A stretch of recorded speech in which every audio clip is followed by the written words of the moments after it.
Hey guys, welcome back to the channel. Not my channel, but Sarah's channel. Crossover episode.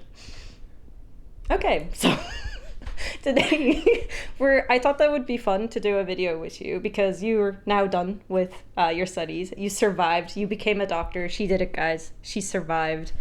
I'm almost there. And I feel like in our combined years, we've had a lot of wisdom from the mistakes that we've made. So I thought it would be interesting to kind of have a conversation around, like biggest regrets slash mistakes slash what you wish you could have known or what you wish you did earlier. For anyone who's watching this maybe in first year or something, like what would you tell them, or do you know what I mean? Yeah, I feel like there are many aspects when it comes to, let's say, mistakes, regrets, or the things I've learned in med school. And I think when you're in high school and all you're thinking about are exams and how do I enter med school, the first thing you relate to med school is, oh, the exams are going to be hard. So first we can talk about academically, Sure. what I could have done differently.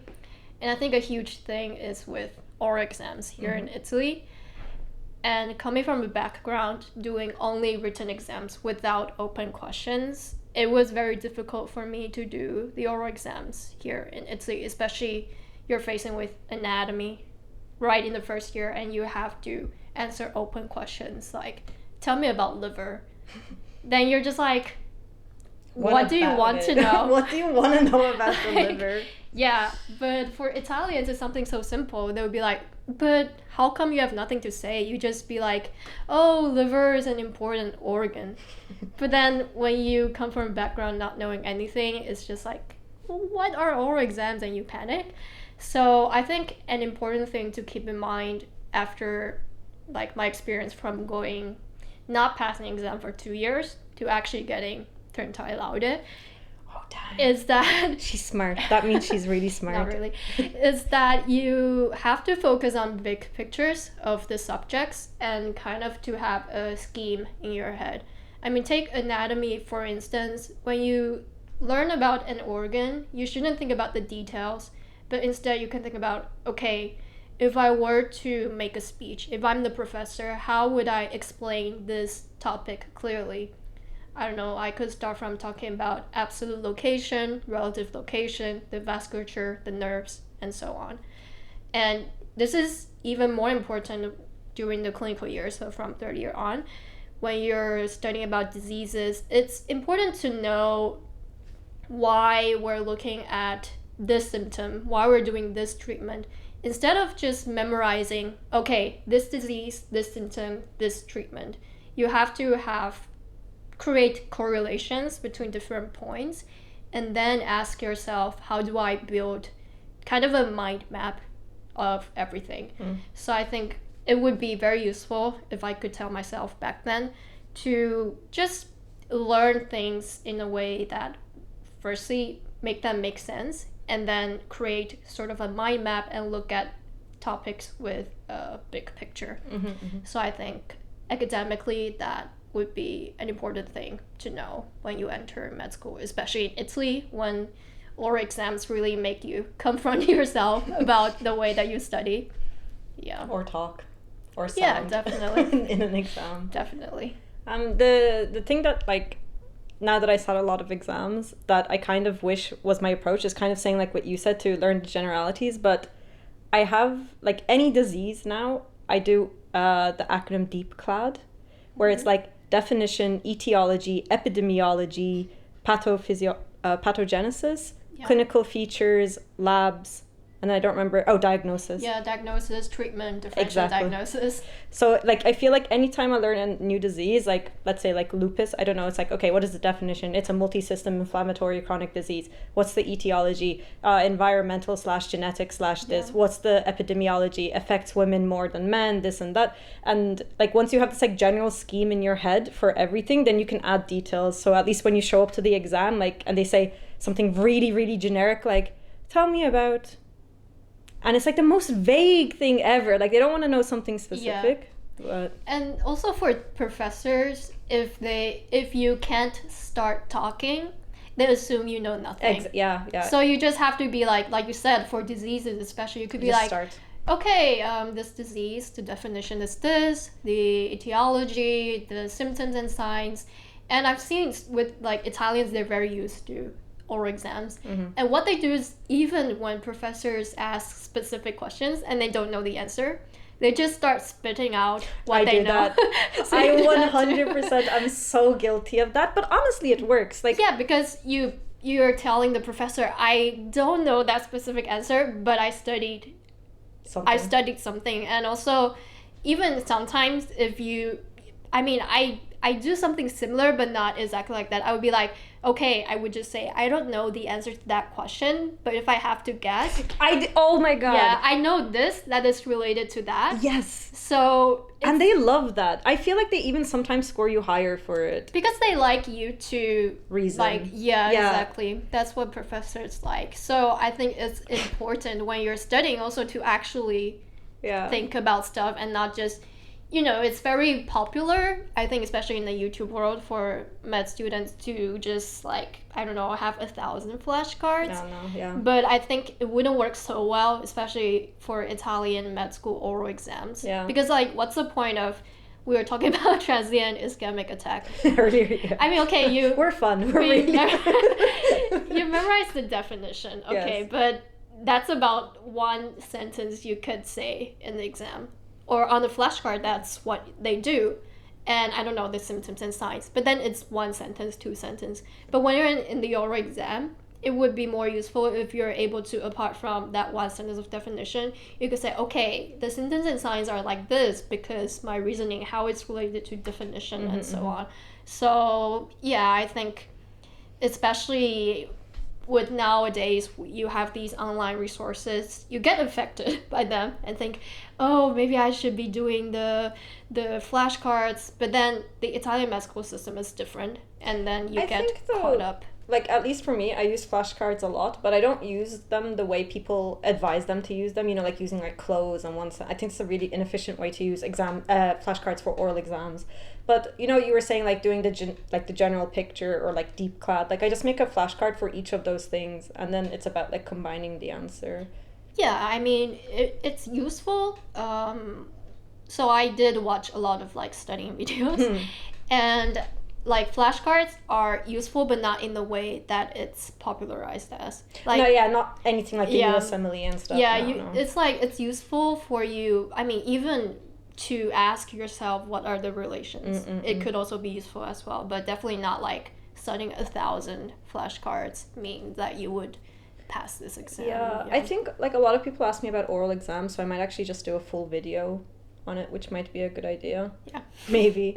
But yeah, so your biggest regret is like understanding how to study for oral exams earlier. Yeah. I think my biggest academic mistake, which we kind of talked about this over lunch, and this advice obviously doesn't go for everyone because everyone has different struggles, but mine personally was not showing up to every exam. In the first few years, I was like really like I would just convince myself that I wasn't ready and there was no point in showing up because maybe you should first explain that we have multiple opportunities. Yes, okay. just in case you don't know how it works yet. There are multiple dates in a year and you can kind of choose which one you want to show up to. So I don't know, we have I think 7 dates as a minimum. Yeah, 7. Yeah, and so if you don't show up to one, you can show up to the other one or show up to the next one. The problem is that when you start getting into the habit of not showing up because you don't feel prepared, they start stacking up really fast.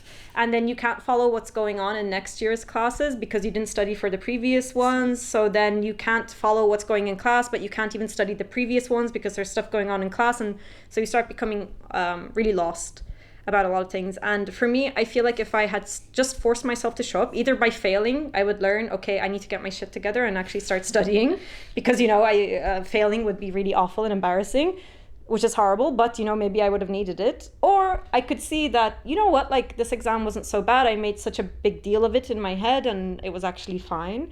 But also I think if you just show up to exams and you have the experience, you at least get to learn how to prepare for it for the next time.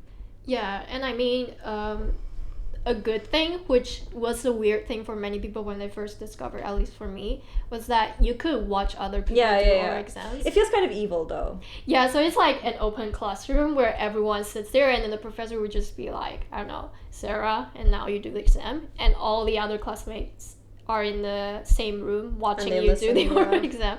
So like at first it's weird because like especially for me, I would worry about, oh, what would they think that I cannot even answer this basic question.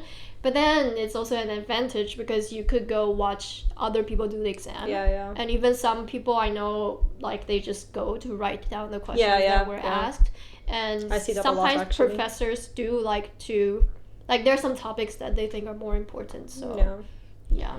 No, for sure. Like I now know 2 or 3 people that I go to every exam like 2 or 3 times. But it's kind of good because if you become friends with those people, they'll tell you, oh, they never asked this, don't study this topic. So it can be an advantage. What about like non-academic? Like what about like living in Italy, let's say? I think there are also different aspects to it. So one aspect in a more lifestyle, let's say, is that I would encourage people to make more friends and make connections. I think also in school, which is also a bit academically, because some classmates, they might make notes together. And when you're just talking with them, they could be like, oh, I'm making this note, and you could just like, oh, can I also share or do the notes together and also help you academically.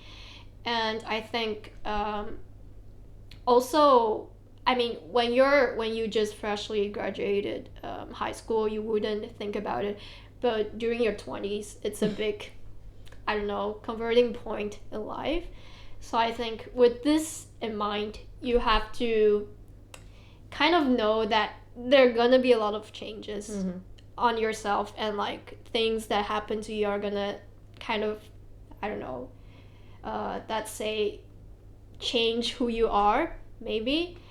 So yeah, I think keep that in mind also when you're picking cities and universities, because different cities are actually, of course, very different. I don't know, in Milan, Rome, or if you picked in like smaller cities, every city has its personality, let's say. Sorry, I thought I was gonna sneeze. So like that, you would say that that's like a regret that you didn't focus more on making friends, or is something you would do differently is just put more effort into it? I would say I wish I kept this more in mind, okay. Knowing that it's not going to be easy, because obviously with some difficulties it let's say it changes who you are, or I mean some sort of growth would come out of it.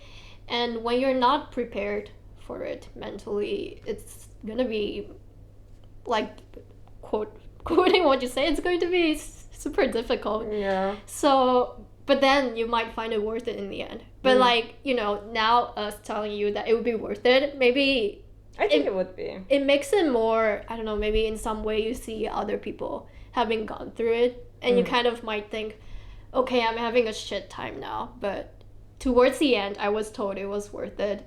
Maybe in some way it helps. I don't know if you're watching this. It helps. I think though the weird thing is, like, I think it was worth it, like, can't come from someone else, because at least for me, like, because this was the regret that I was going to mention, was that I just didn't accept things as they were earlier.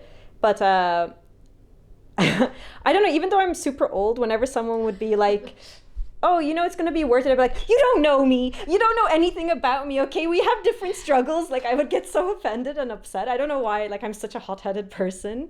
But it's true. I think, like, here it's going to be really difficult. Like, I can't even deny it. Like, I think living here was extremely difficult. Whether it was, like, friends, no friends, whatever, like, the city, the bureaucracy, the university, the oral exams, the difficulty, the language, like, everything. Like, for me, after, I would make those choices all over again. Like, I don't regret it. I think it was worth it. But if someone told me, like, even a month ago, oh, don't worry, it's going to be worth it, I'd be like, you don't know me. Like, you don't know what I've been through. Like, I don't know.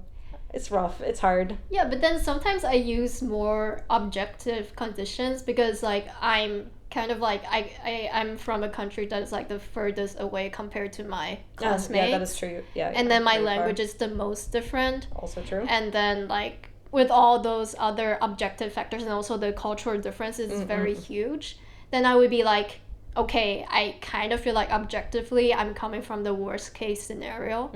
And if I turn out okay, you would be okay. So that's like where I'm coming from. But of course, everyone is different. No, I do think everybody has the potential to be okay and make it worth it, no matter how much they struggle and suffer. 100%, I do think they have the potential. But I think it's also really up to the person to decide that. Yeah.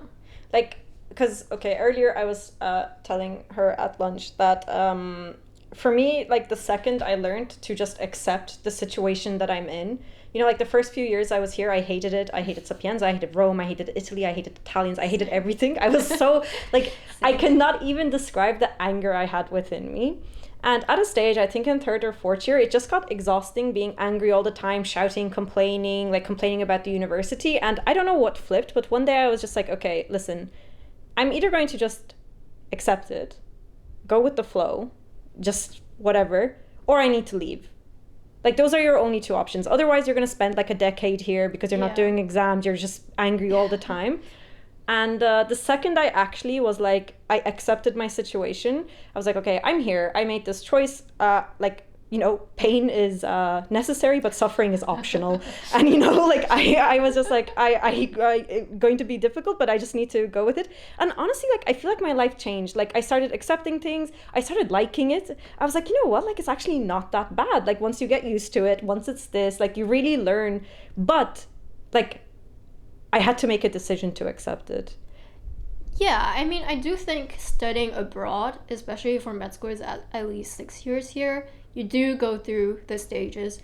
I mean, at first it's like all new and interesting. And nice and amazing. And after a while you're like, oh, I hate this, no. I hate that, I like my home country. But then after that, you reach a point of like, okay, every city just has its pros and cons. Yeah. And it's like, it's like your own choice to, if you want to be mad with the bad things or just try to enjoy the good things. Exactly. Because also I was so mad and annoyed. I mean, but instead of being angry, I was just depressed. And we're not both. I was both for sure.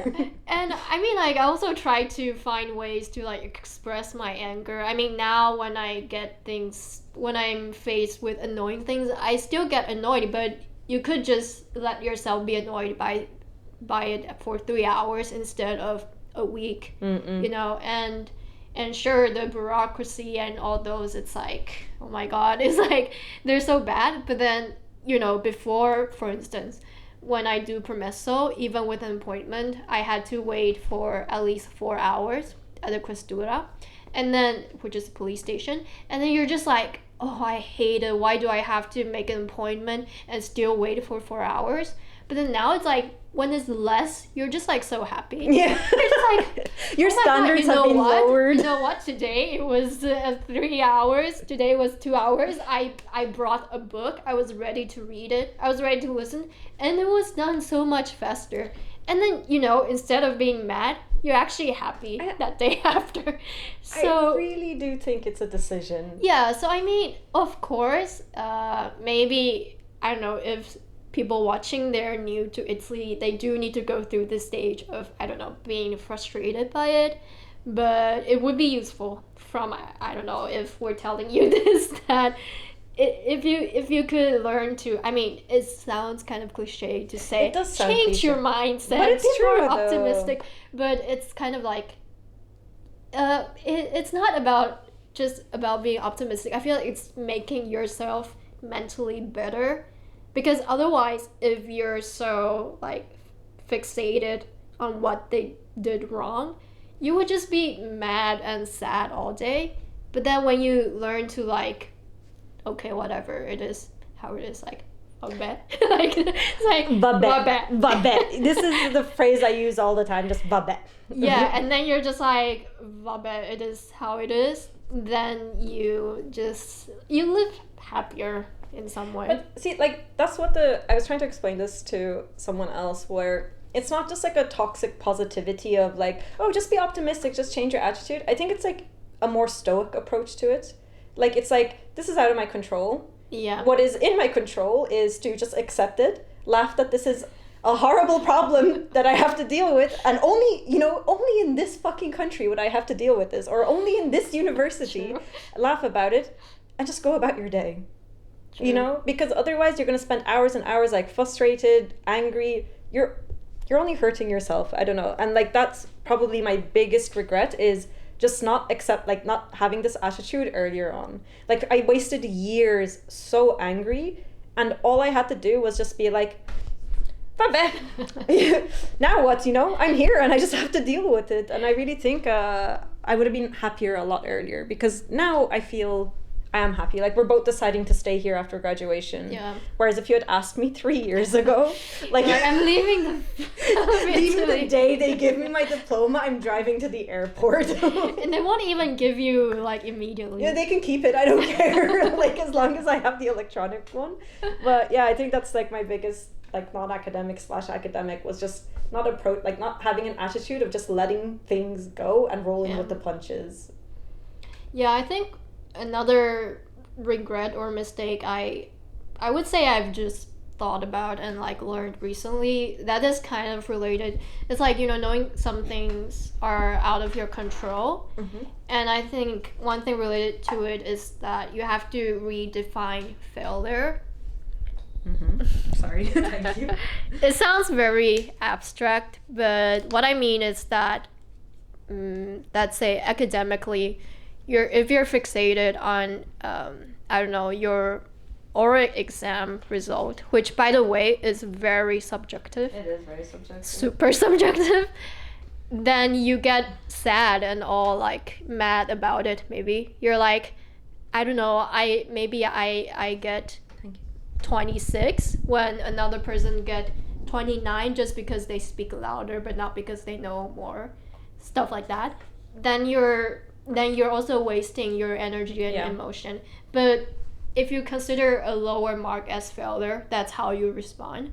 But on the other hand, if you define failure as like, okay, I didn't do my best, or like, I don't know, I didn't try, or maybe in your case, I didn't even go to the exam. Exactly. Then, okay, that case, maybe you could blame yourself. But if you, let's say on the contrary, how do you define success? Instead of defining success as passing an exam with high marks, which is very important for many Italians for some reason, you define it as, okay, I went to the exam even if I didn't want to. Then this is the growth you have yourself. Definitely. So I think academically it's useful, and also non-academically, just as like being frustrated about bureaucracy was how I was, and now I'm not frustrated about these things. It's a growth. It's my kind of success. Mm-hmm. And my failure is not, I'm not focusing on the fact, I don't know, I took more years to graduate or stuff like that. Like,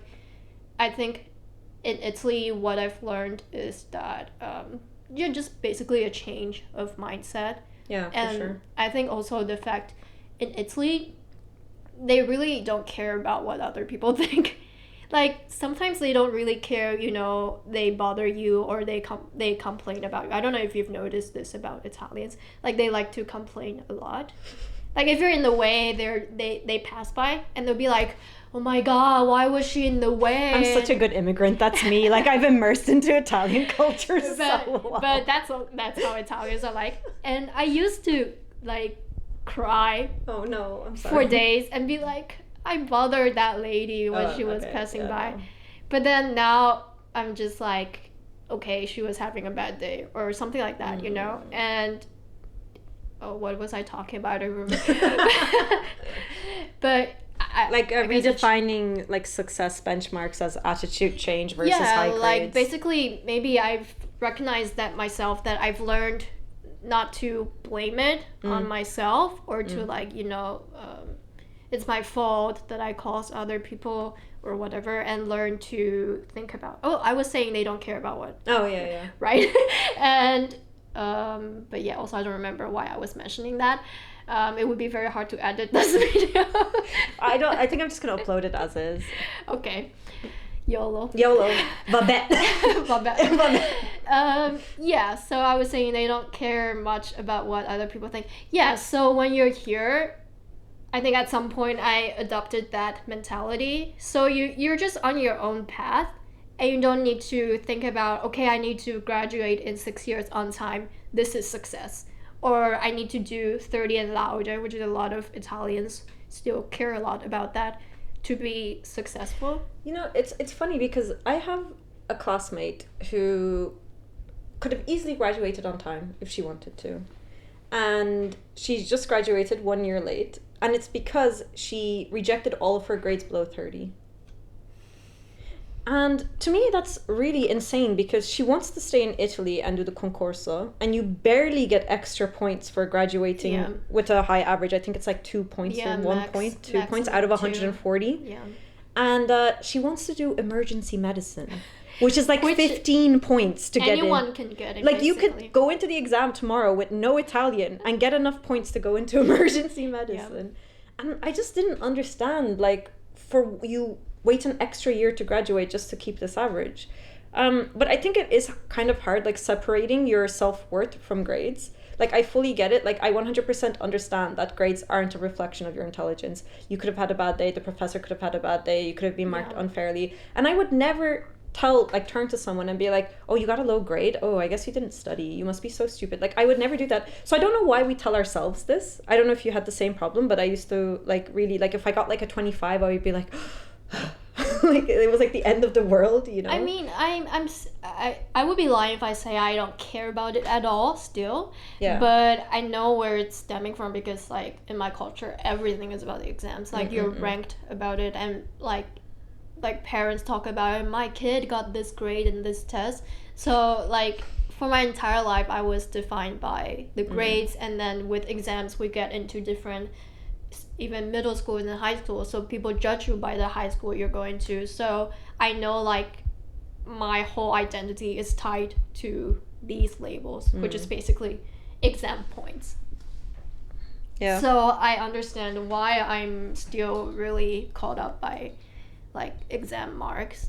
But then yeah, it's what I'm trying to say. If I knew earlier that I could redefine failure and like what is successful, what is not, then I would have been much happier, and you know, not just academically as I said, maybe also just in daily lives to have a more significant growth. I have a couple of like friends who like since first year they were just like a pass is a pass. Yeah. And they like literally only prepared just enough to get an 18, which is like the bare minimum to pass.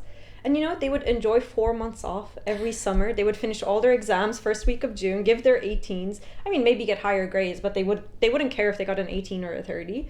And you know, like it made no difference what their graduating average was, you know. They just went and they lived their lives. And yeah, and honestly it really doesn't matter though. Apart from what you said for the specialty exam, it's like 1 or 2 points if you stay in Italy. And you could still like, you just need to answer 2 more right questions on the exam, which is nothing. Yeah.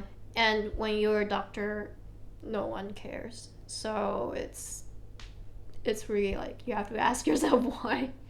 The thing is, like, a lot of countries now are passing to pass-fail exams. Like, there's no grades. Also, USMLE. Yeah, like, I really think, like, that's how it should be. Mm-hmm. But I guess that's a debate for another day. Another day, so it doesn't go on too long.